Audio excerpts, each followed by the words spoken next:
Ladies and gentlemen, welcome back to another episode of the Set the Line podcast. As always, I'm Sam, joined by my co-host Braden. How we doing, Sam? Braden, we're doing pretty good. How about yourself?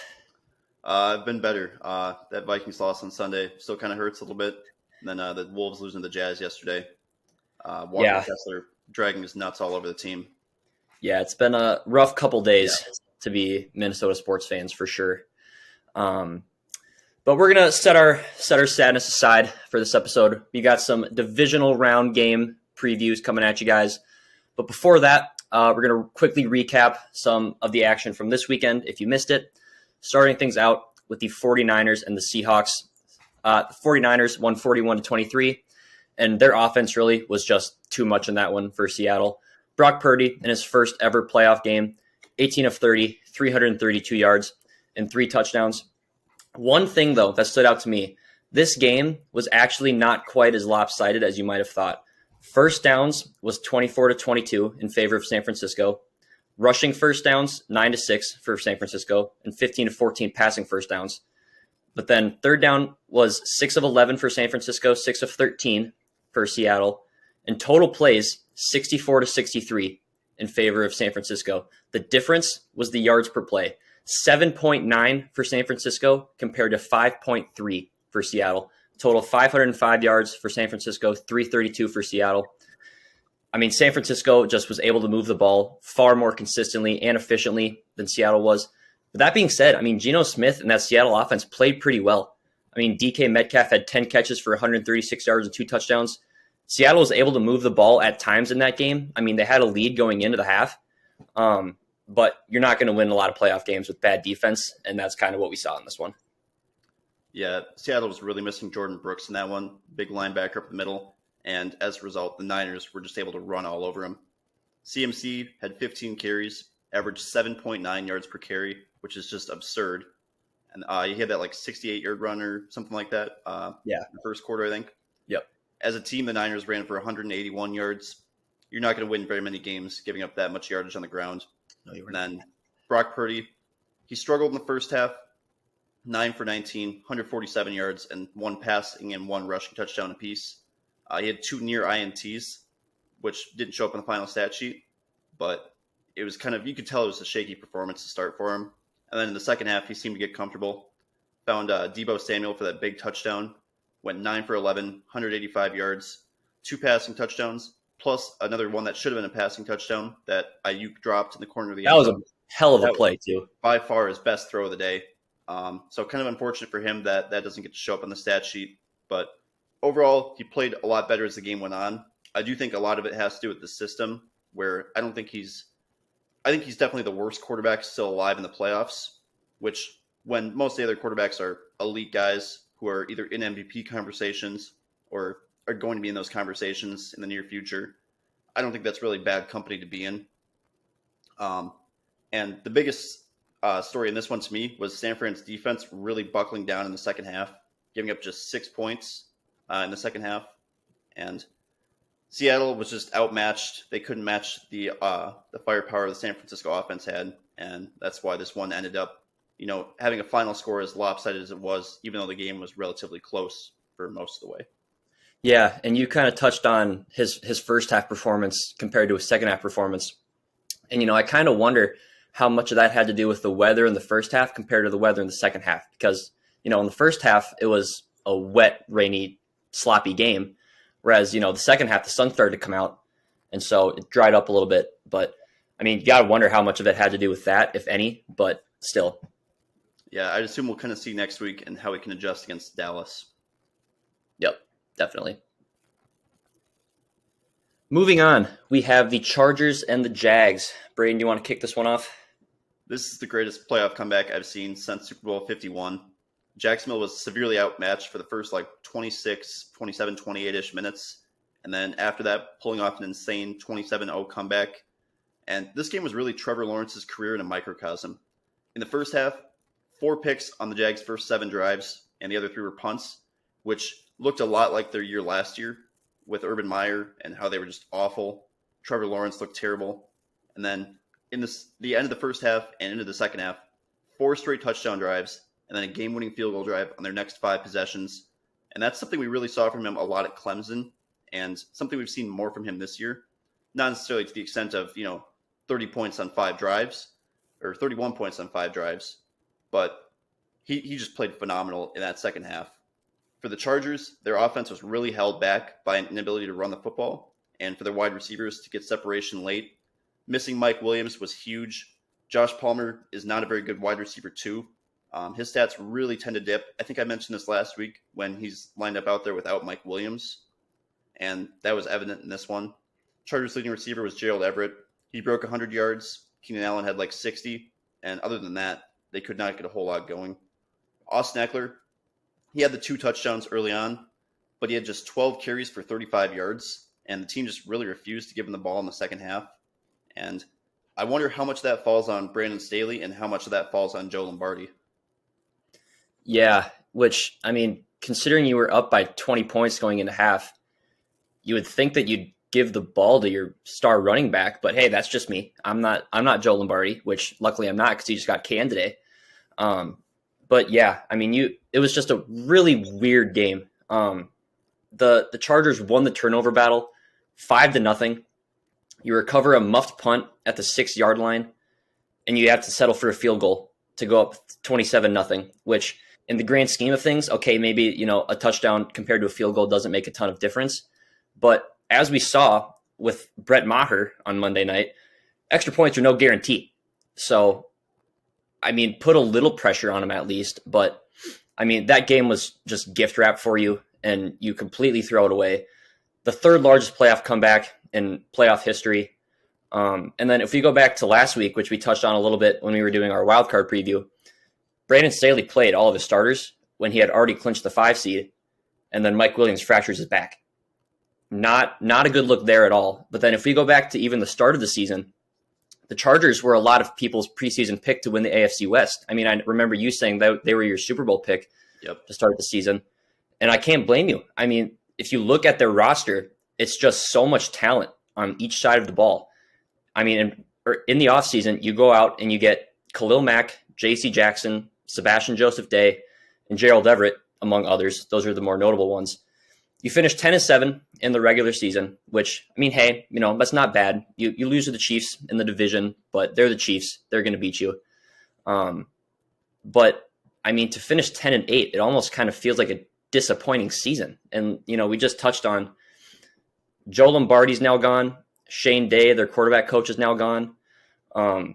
Is Brandon Staley going to go? That remains to be seen. I'm hearing rumors of a 5-year, $14 per hour deal at McDonald's to flip patties. Can't confirm nor deny that at the time. But if he does not get fired, his seat's going to be a little toasty going into next season. But I heard Burger King's also offering him a spot in their new commercials. Okay, so he's got options. He's got a That's good fallback plan. Good. Happy to hear that. But you mentioned hell of a turnaround by Trevor Lawrence. He had 4 interceptions in the first 23 minutes and 5 seconds of the game time. He ended the first half with a touchdown, and then in the second half, he went 18 of 23 for 211 yards and 3 touchdowns. It's now 2 straight fourth-quarter comebacks in very big games for the Jaguars, but you're probably not going to be able to do that against a team like Kansas City next week, but still very impressive nonetheless. Moving on, we've got the Dolphins and the Bills. Dolphins nearly had this one. Skylar Thompson didn't play great by any means, but he really got no help from his receivers. Tyreek Hill, Jalen Waddle, and Jeff Wilson all had drops. Waddle had 2 or 3 drops. I can't remember how many Hill and Wilson had, but if you got a rookie, Skylar Thompson was undrafted, correct? I think he was a late 7th rounder out of Kansas City. Okay. But yeah, you've got a rookie 7th round quarterback, which, unless your name is Brock Purdy and you're in the 49ers scheme, that's probably not going to go very well. So, you got to give your quarterback all the help you can get. But the Dolphins defense, give them credit. They stepped up after going down 17-0 very early in the second quarter. They forced 2 interceptions from Josh Allen. And, they had a scoop and score to start the second half, and they grabbed the lead. But the Bills then scored later on in the third quarter and didn't look back from that point. And the Dolphins really were just one-dimensional the entire game. They were averaging 2.1 yards per carry, and they got held to 3.3 yards per play. So, if you're relying on a late 7th round pick with, limited time in the fourth quarter to win you a game, it's probably not going to happen. Yeah, really all signs in this game pointed to the fact that Buffalo should have absolutely blown out the Dolphins. They outgained them 423 to 231, outpassed them 316 to 189, doubled the Dolphins in yardage per play, and they only won by 3. And the big reason that is the turnovers. You mentioned the scoop and score Miami had the second half. Josh Allen threw 2 bad interceptions. And then there was also that fight that broke out too, which Yeah. that was really wild to see. Josh Allen kind of Didn't- instigated that. Yeah, it didn't seem necessary. Didn't seem like that Yeah. needed to be a fight. Um, but really, Buffalo cannot afford to do that against a better team next week in the Bengals. If they have, even 2 interceptions and not the fumble against Cincinnati, it's going to be tough sledding. Cincinnati takes care of the ball well, and Buffalo's defense, they played pretty well, but they gave up a lot of short fields from their offense, and that's not sustainable. So I would be worried if I were a Bills fan, but this is about as bad as they could have played, and they ended up winning. So Yeah. And that Bills offense looked very, very poor for a solid 15 minutes in the late second quarter and early third quarter. So, and I mean, it's not a good Dolphins defense that you were going up against. So that could be a cause for concern, but I'm sure they'll get it figured out during the week. But moving on, we've got the Giants at the Vikings. As we touched on, the Vikings season came to an end. The defense was the issue all season long for Minnesota. I mean, Daniel Jones truly looked like a vanilla Vic out there. They gave up 431 yards of offense. And if I'm Ed Donatel, I am extremely worried right now. I touched on a little bit last week. I said Alexander Madison I thought should get some more opportunities. And they clearly did not listen to me because he had a whopping 1 catch for 2 yards. And that was the extent of his involvement. Saquon Barkley was far less involved than I thought he would be. 9 carries for 53 yards. Did have 2 touchdowns, and then 5 catches for 56 yards. But it was a lot of Isaiah Hodgins and Darius Slayton. 14 catches for 193 yards and a touchdown between the two. And then the last thing that I want to say from this game, what the hell was that last call on 4th and 8? A little check down to TJ Hawkinson. I mean, I'm telling myself that TJ Hawkinson was not the first read, but I mean, come on. That's just ridiculous. I saw I think Courtney Cronin, she used to be a reporter for covering the Minnesota Vikings. Now she covers the Bears. But I think on her Twitter, I saw she put out one of those like bubble chart things where it shows like where every player on the field is at, during the play. Mm-hmm. And looking at that, it looked like Kirk made the right decision because it was either throw up a contested interception, get sacked, or check it down to Hawkinson, and hopefully he can make a play. But overall, that was just a poorly designed play call. I don't know why you have everybody except for Hawkinson going 20, 25 yards down the field, and then Hawkinson goes 3 yards down the field. You're setting your quarterback up to fail at that point. Really just did not make sense to me. And then you touched on Ed Donatel. He said that we were supposed to like the way the defense was going to play this week, and I didn't like it. Not. So I would be shocked if he has a job in the NFL as a defensive coordinator next year. He was awful all year. Our whole mantra was kind of a bend but don't break thing. And, well, this week we broke at nearly every opportunity. We got gifted a last chance there with that Darius Slayton drop on 3rd and 15 late. Yeah. There is no reason we should have even got the ball back. It was just a poorly coached defensive game, poorly executed. Eric Kendricks looks washed. Adam Thielen looks washed. Zadarius Smith was not very impactful in this game. Really, the only defensive player that showed up for us was Duke Shelley. And that's got to be a sign that there's some major changes coming to the defense this offseason. And I really, really hope that we are able to figure something out because right now next year is going to look really, really bad. Yeah. I mean, there's far too much talent on that defense to rank 31st in the league. I mean, that can't happen. And yeah, I mean, you touched on Thielen. I mean, his time in Minnesota might be done. I mean, his wife just posted something on Instagram I saw saying basically the same thing. So it could be a slightly different team in Minneapolis come next September, but we shall see. I would like to bring back Thielen on like a restructured deal as like more of a mentor, have him be like the wide receiver 4 behind Jefferson. Hopefully like a wide receiver that comes out of the draft. I'd love if like Jackson Smith and Jigba fell to us. I was actually just about to say that. Yeah. Yeah. And then KJ Osborne as wide receiver 3, which I think fits him a lot better than a wide receiver 2 role. And then Thielen can kind of be a mentor. He can stay in Minnesota. He can still collect a check, which is going to be, a decent amount. but not the 19 million or whatever he's owed right now. Yeah. Because, I mean, Thielen basically was the fourth option at the end of the season, but it would feel wrong seeing him in a different jersey as a Vikings fan. So I certainly hope he's back. Arizona. Yeah. Certainly hope he's back, but unfortunately that's not in our control, but we can only hope. Dallas at Tampa Bay. I briefly mentioned Brett Maher and his struggles on Monday night, but I mean, holy cow, 1 for 5 on extra points. I mean, I thought Greg Joseph was bad, but Greg Maher just added a whole nother level to extra point struggles. I said that the Cowboys' performance in the playoffs would come down to the performance of Dak Prescott. And last night, he was 25 of 33 for 305 yards and 4 touchdowns, including another rushing touchdown. I said he would throw for 2 picks in this game. I was quite wrong, and I apologize.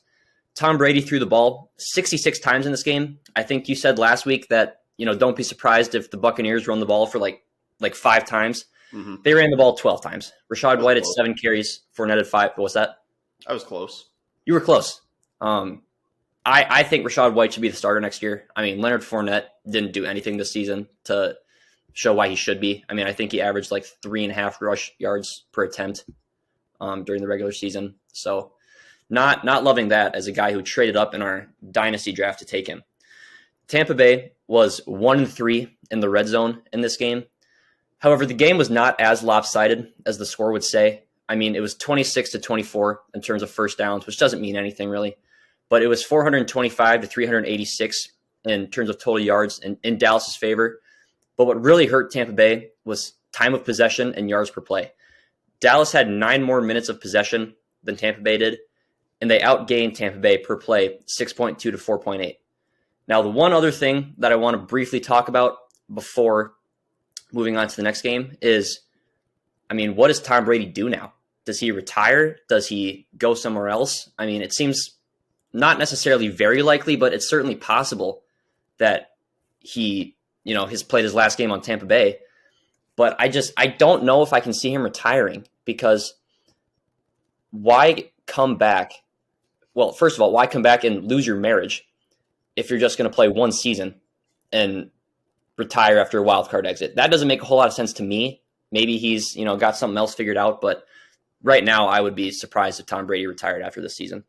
Yeah, this just doesn't seem like a way that we would see Tom Brady go out. I kind of thought he might retire after his Super Bowl win in 2021, but was that 2021 or 2020? That was 2021. Yeah. Right? Yep. Okay. But he stayed on, and I have a feeling he's going to be taking snaps somewhere else next year outside of Tampa Bay. I think I saw a report that said if he wants to go to Vegas, he's 100% a Raider. I don't know if that's going to happen. I think he'd probably prefer to stay in the NFC because it's a lot more wide open. But then the issue there is how many teams really need a quarterback in the NFC? The Saints could use one, but I don't know if he'll go to a division rival. I don't see him going anywhere in the NFC West outside of maybe the Niners. But who knows what they're going to do because they still have Trey Lance. And I have a feeling they're going to try to keep him as a starter. It's possible if Brady goes there that they'll trade Lance, try to recoup a little bit of value. But I don't see that as being super likely because it'd be a 1 or 2 year stint for Brady with the Niners. And when you give up 3 first-round picks to draft a guy number 3 overall, you want him to get a chance to start. He's really not had that in his career so far. So I don't think that's a super likely destination. And then the third landing spot that's rumored is the Miami Dolphins, which, again, I don't know if he's going to go to the AFC. And they still have Tua for now. Hopefully he's able to play again next year. But I wouldn't be shocked if he kind of takes a little bit of time away from football, kind of heal up. So maybe that's a possibility. But at the same time, then he has to play Josh Allen twice a year. He's back in the same conference as Patrick Mahomes, in the same conference as Josh Allen.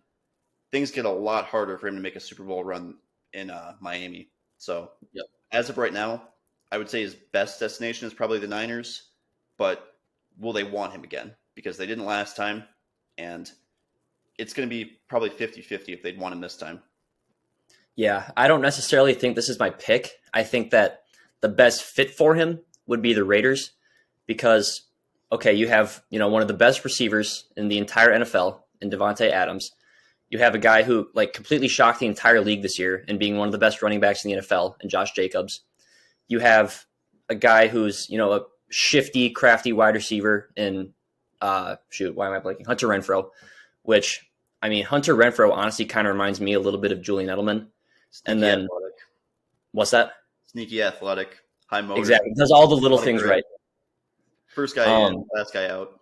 Exactly. And then on top of all of that, you've got Brady's offensive coordinator when he was in New England and Josh McDaniels. So I think the Raiders would make a lot of sense. Do, the Raiders have the resources to make that happen? I don't know. And that's not up to me, luckily. But I don't know. I feel like that would be a really, really fun team to watch him play for. I think they could save about $25 million by cutting Derek Carr. So if they cut him, they basically can sign Brady for that same price. Brady might command a little bit more money than that, but there's definitely ways to make that happen. So I think they have the best spot in terms of like cap flexibility to bring in Brady. And I think that's why it's like a 100% thing. If Brady's going to go to the Raiders, or if Brady wants to go to the Raiders, he will be a Raider. Yeah. Last game from Wildcard Weekend that we have not talked about, the Ravens at the Bengals. We all kind of knew the Ravens weren't really going to do a whole lot without Lamar Jackson. And that proved to be true. There was not a lot of offense in this one, less than 600 total yards. Joe Burrow threw for just over 200. And the deciding factor in this one was a 98-yard scoop and score in the fourth quarter by Sam Hubbard. Going forward, though, for Cincinnati, Jonah Williams got hurt, their starting left tackle. He had a sprained kneecap, which does not sound particularly comfortable. He's considered week to week. And now you got to go and beat Buffalo in Buffalo. But one thing for the Ravens to worry about is your quarterback in Lamar Jackson, because he becomes a free agent, an unrestricted free agent, come March. Now, I think the smartest thing would be if you're not able to work something long-term out. You have to franchise tag him if that's the case. But, free agents in 2024 for the Ravens, Kevin Zeitler, Calais Campbell, Chuck Clark, Gus Edwards, J.K. Dobbins, Justin Matabuke, Devin Duvernay, Malik Harrison, Broderick Washington, James Prochet, and Anthony Brown. Nobody is going to be demanding, $20 million in free agency of that group. You should be able to sign Lamar Jackson to a long-term deal at the very latest next season. Yeah, they already locked up Roquan Smith, so Lamar is 100% their only priority right now for, re-signing guys. And, he didn't want to negotiate during the season, which makes sense. But I just don't see a way where he isn't a Raven next year, either by choice where he signs an extension or by force if the Ravens franchise tag him. You don't let a franchise quarterback just walk for nothing. The worst case scenario for the Ravens here is probably that they tag him, and if he holds out, they trade him and get a couple of first round picks. I don't see him having like a ton of leverage, but if Russell Wilson's going for 2 first round picks, a couple mid round picks, and Noah Fant and Drew Lock, Lamar Jackson can get you 2 firsts at a baseline. Yep, so for sure. Tyler Huntley, he played well. He had 226 yards through the air, 54 more on the ground, and 2 touchdowns. But why the Ravens were not giving it to J.K. Dobbins on the goal line on that drive that ended up being a scoop and score for Sam Hubbard really does not make a whole lot of sense to me. He had his touchdown run earlier in the game, or touchdown pass earlier in the game to him. And then after that, he did not touch the ball inside the 5-yard line, which seems like really bad management by Greg Roman and John Harbaugh. And he was pissed about it after the game. He basically put the coaching staff on blast. He sort of unintentionally flamed Tyler Huntley by saying if we have Lamar, we win that game. So things are not looking great in Baltimore. I would be shocked if Greg Roman is back next year. I would be honestly surprised if John Harbaugh is back next year. He's been a good coach for them, but they seem to be kind of in a lot of like letdown years now where they underachieve, especially with Lamar Jackson at quarterback. And I think if it comes down to Lamar versus any member of the coaching staff, it's got to be Lamar. 100%. Yeah. I don't know. I was talking to some people a couple days ago about John Harbaugh. And, to me, the Baltimore Ravens, their identity outside of Lamar Jackson, obviously, is their defense. And their defense this year was not good. I mean, Tua went for like 500 yards and 6 touchdowns on them week 2. That's just the example that comes to my mind because I'm a Tua fan, so I'm a little biased. But I mean, they did not look good at all. And we saw when Lamar Jackson went down, that team is just completely different. So, like you said, if it comes down to Lamar Jackson versus even John Harbaugh, Lamar Jackson's going to win that 10 out of 10 times, if you ask me. So, certainly not safe right now if you're John Harbaugh, but we'll see how that unfolds. Yeah. Overall, the Ravens defense seemed to honestly play better when Tyler Huntley was the quarterback. I think that's just because they were playing a more conservative style of offense and defense, just knowing you don't have that firepower to match. And overall, that's not a sustainable style of play. You're not going to win games doing that. So No. I think they have to bring Lamar back. They really have no choice. Yep. And yeah, worst comes to worst, you trade him. You cannot let him walk in free agency. 100%. Let's move on to the divisional games this weekend. First game this Saturday, Jaguars at the Chiefs. 3:30 p.m. Central Time on NBC. I think this game could actually be surprisingly close. These are two very similar teams. Both are top 10 offenses and top 10 passing offenses, and both teams are in the bottom half of passing defense, so I think it's going to be a lot of points. The big question for me is how are the Jaguars going to look after last week's game? You know, a lot of teams tend to come out flat after a very emotional win like that. As Vikings fans, we saw that with the Cowboys following the Bills. And that was ugly. But Mahomes has never lost a divisional round game. He's only been in one divisional round game. Actually, no, he's been in one wildcard round game. My apologies. This is his 5th postseason. And like I just said, holy cow. There has been 1 year in his career that he has played in the wildcard game, and that was last year. Kansas City beat the Jaguars 27-17 in the regular season. And that was in large part due to Patrick Mahomes. As he had 331 yards and 4 touchdowns. Kansas City sacked Trevor Lawrence 5 times in that game, and there was over 800 yards of total offense. I think it's going to be closer this time around. The Jaguars have played an Arrowhead already this year. But as I said a little bit when I was talking about the Chargers game, you can't play come from behind again. I mean, the Kansas City Chiefs are far too good of a team to do that and let you come back. So if you want to win this game, you got to start strong. The spread's favoring Kansas City by 8.5. The over-under is set at 53. I think the Jaguars cover. I think the Chiefs win. 53 points is a lot, but I think I'm still going to take the over. What this game really comes down to me is it's rest. Buys in the playoffs are extremely, extremely important in the NFL. Since the NFL went to 12 playoff teams in 1990, the teams that have a first-round bye cover the spread 53% of the time roughly and are 91-33 straight up, winning at a 73.4% rate. Since 2015, the spread is they cover the spread about 56% of the time, and they're 18-6 straight up, with one seeds being 10-4 in that span. However, we saw both one seeds lose last year in the first year of the 17 or second year of the 17 playoff format, right? Yeah. Yep. And so that leaves a little bit of intrigue here. However, a big reason Jacksonville was able to win last week was because of their coaching. And the matchup of Doug Peterson versus Andy Reid is a little bit less in their favor than Doug Peterson versus Brandon Staley and Joe Lombardi. So I'm going to go with Kansas City to win and cover that 8.5. I think they're going to put up a lot of points. I think this game also goes over the 53-point total. I could see the Chiefs winning this one like 38-24, 38-21, somewhere in that realm. Yeah. Regardless of the score, it's going to be a lot of points in this one. So I feel like the over there is a pretty safe bet. Moving on to the other Saturday game, the Giants and the Eagles, Saturday at 7:15 on Fox. Eagles have already beaten the Giants twice this year by an average score of 35-19. They absolutely crushed them on the road in week 14, I believe it was, 48-22, and then at home in week 18, 22-16. The Giants almost won in Philly with backups, but Jalen Hurts was not fully healthy in that game, and it was not as close as the score would say. The Eagles are top 3 in offense and defensive yards per game. And like you just mentioned, with buys in the playoffs, I think the bye helps them a lot because now you've got Jalen Hurts and A.J. Brown, who were not at 100% for the last couple weeks of the season. They are back at 100%, and I believe there's a completely clean injury report for Philadelphia. So that's huge. I think the pass rush is going to be key. And in particular, Evan Neal has really struggled in pass protection, the rookie first rounder out of Alabama. And Philly has a plethora of guys who can win off the edge. So I think the pass rush is going to be very important for them.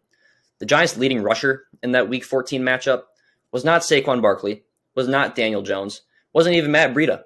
It was backup quarterback Tyrod Taylor.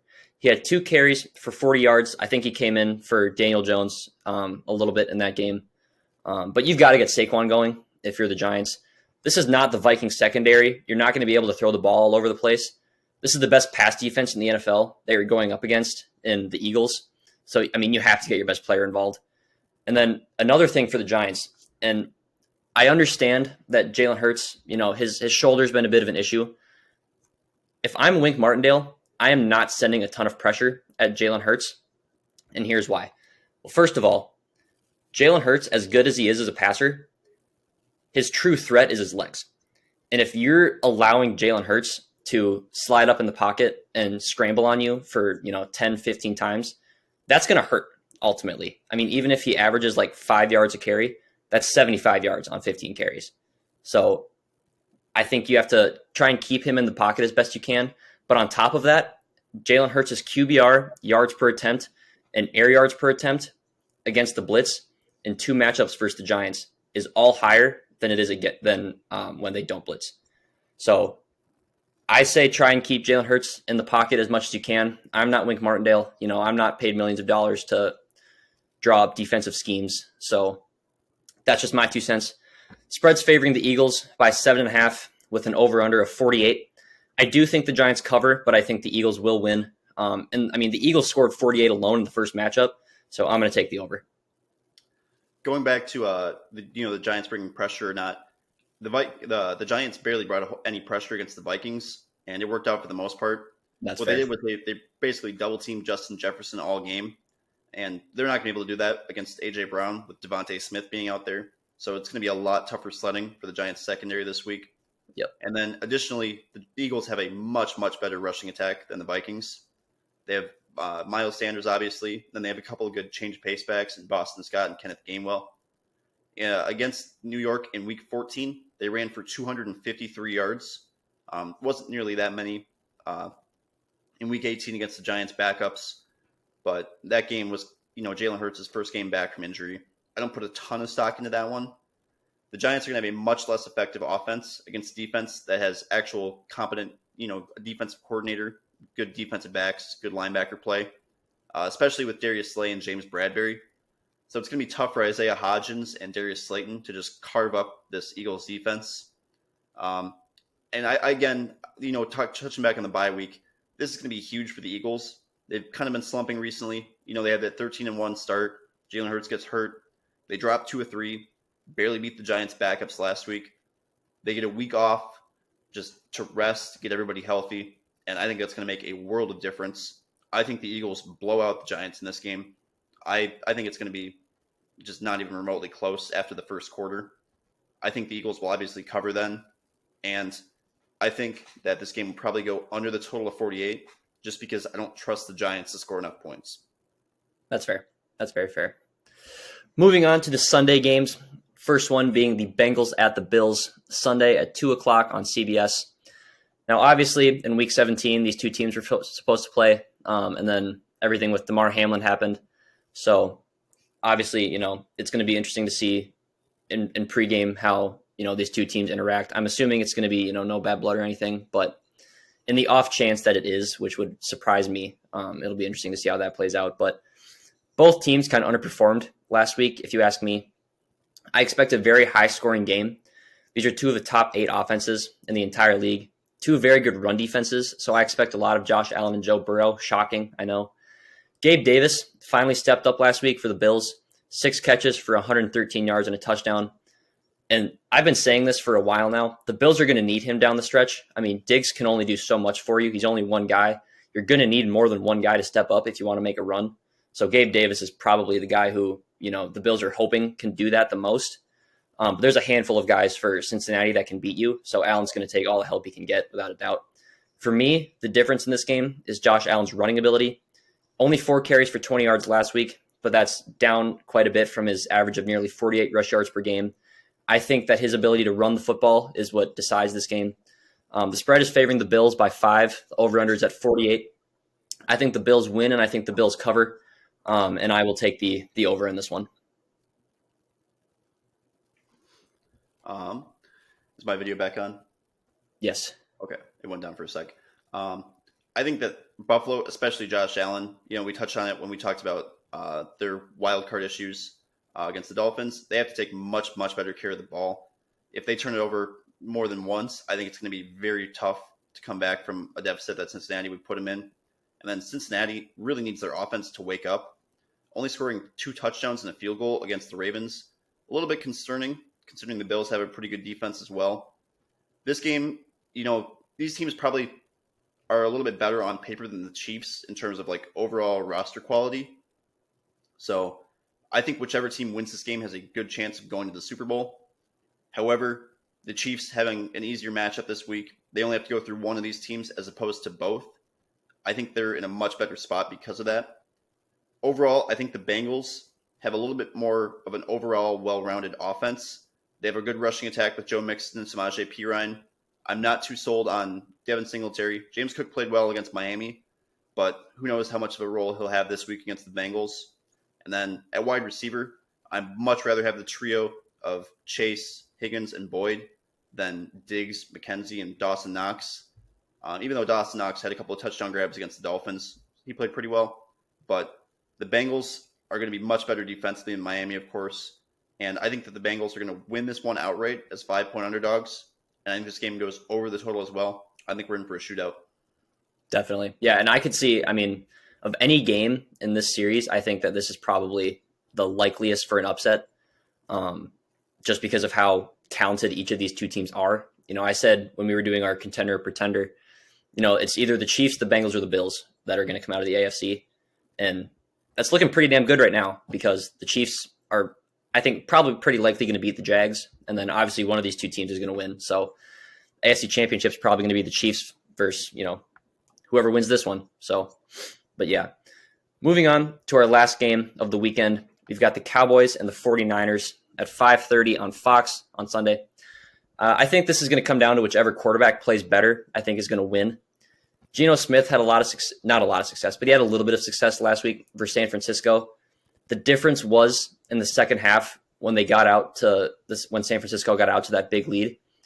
Seattle kind of abandoned the run, which, you kind of have to do to some extent. Just if you want to stay in the game, you got to move the ball down the field fast. But, they were averaging over 4 yards per carry, which is quite a bit more than San Francisco's average is giving up. I think they're giving up like 3.4 per game. So I think Dak is going to need to throw the ball well, but I expect a lot of Tony Pollard and Ezekiel Elliott in this game from Dallas. But Brock Purdy, I think he's shown everybody that he's for real. He's undefeated as a starter, and 49ers have probably the best offense in the league since he took over. A lot of that has to do with scheme, like you mentioned. With all those weapons around you in a Kyle Shanahan system, a lot of quarterbacks would be able to have success in that. Dallas run defense concerns me. 129.3 rush yards per game allowed on 4.4 yards per carry. And last week, Christian McCaffrey had 15 carries for 119 yards. And San Francisco as a team had 5.5 yards per carry. So that concerns me a little bit going into this game. One matchup that I'm very excited to watch, it's not Deebo Samuel versus Trevon Diggs. It's not CeeDee Lamb versus, whoever the Niners cornerback one is, Tavarius Ward, I think it is. It's actually Trent Williams versus Micah Parsons. It's one of the best left tackles in the game versus probably the best young edge rusher in the game, or one of the best young edge rushers in this game. I was watching, NFL Live, I think it was, and, Marcus Spears was talking about how Micah Parsons had, the center concerned on plays. And he's lining up with the left tackle on every single play. So when you can impact a game like that, that is just massive regardless. But moving on from that, I think Dak is going to need to have similar success. It's very hard to replicate a 5-touchdown game, but I think he's going to need to have similar success to last week. We all know about the 49ers run defense, but they're not as strong against the pass. That being said, though, they do lead the league in interceptions with 21. You're going to need a clean game because, as we mentioned last week, Dak's been struggling with interceptions a lot before last game against the Buccaneers. So I think that the Cowboys are going to need a clean game if they want to win this one. I think San Francisco gets the early lead, and I think they force Dallas to be one-dimensional. And when you're forcing Dallas to throw, they're not at their best. It's plain and simple. And so the spread's favoring San Francisco by 4, over-unders at 46.5. I think the Niners win. I think the Niners cover. And I'm going to say that the over sweeps, and I think that the over hits. Yeah, for me, I think this game is a game that it's probably the one I'm most excited to watch this week. Either that one or Bengals-Bills. But Dallas has a much, much better defense than Seattle. They've been more consistent all year. They proved that last week against Tampa, holding them to just, 14 points, I think? Yeah. Yep. Forcing the Buccaneers to throw it on basically every play. These two teams have, two of the most, if not the most talented rosters from top to bottom in the NFL. They match up pretty evenly at every position outside of quarterback. You have Pollard and Zeke versus McCaffrey and Mitchell at running back. That's basically a toss-up for me. Wide receiver, you have CeeDee, Michael Gallup, Noah Brown going up against Debo, Ayuk, and Juwan Jennings. Give a slight edge to the Niners there. Tight end, Kittle versus Dalton Schultz, slight edge to the Niners. 2 great offensive lines, 2 great defensive lines, some pretty solid linebacker cores. I give the edge to the Niners on that one. But overall, the Niners don't have a massive advantage at any position. So I think that I'm going to go with the more established and experienced quarterback here in Dak Prescott. He's been struggling a lot this year, as you kind of touched on, but he got it right last week against Tampa, who has, a pretty solid defense. Not a great one, but not bad for sure. If he can have a game that's, 2/3 as good as his game on Monday, I think that the Dallas Cowboys have a good chance of pulling this one out. I would expect maybe 1 or 2 rookie mistakes from Brock Purdy that could maybe cost the 49ers this game. So giving Dallas 3.5 points. They were at 4. That's already moved down to 3.5. I like them with the points. I also like them to win outright.